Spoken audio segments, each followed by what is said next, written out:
The history of Spain has been probably more misunderstood than that of any other Western country.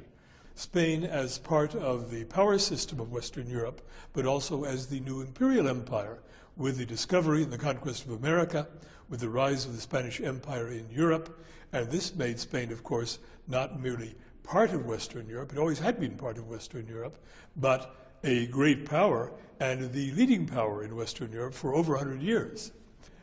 So that it was able to contribute, for example, to the independence of the United States, not because of any great Spanish love of the American colonies, but because of the rivalry with Imperial Britain, even though Spain distinguished itself by having some of the most advanced political institutions to be found in any country in the world during the 19th century.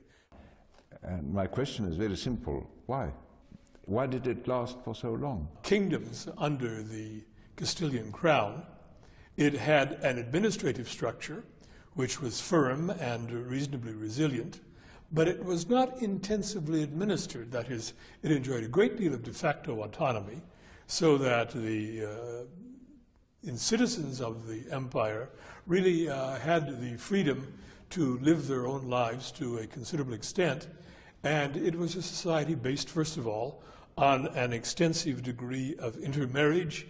It created a new kind of society which was not merely a settler society, but was an interbred and intermarried society.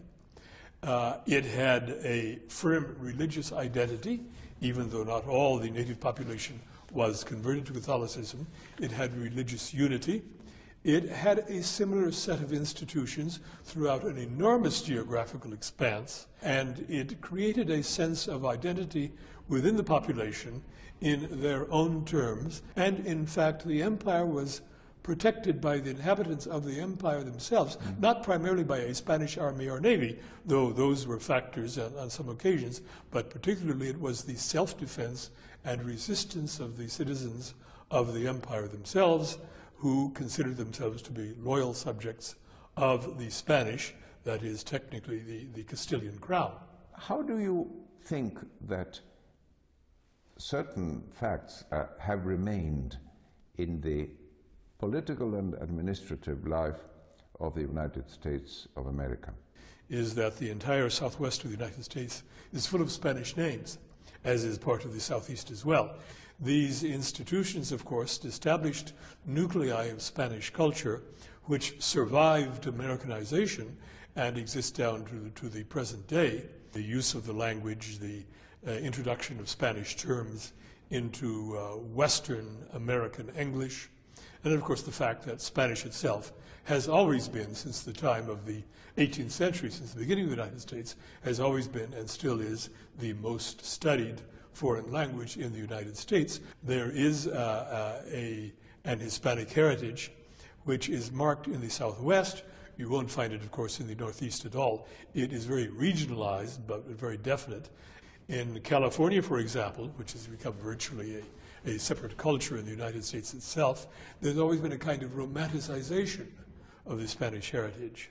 And you see that even in the way in which people in California try to pronounce Spanish terms and names at least semi-correctly. And one finds it also in terms of the high culture of the United States as well, since Spanish literature and Spanish art has always been studied in American schools and in American universities since the 18th century.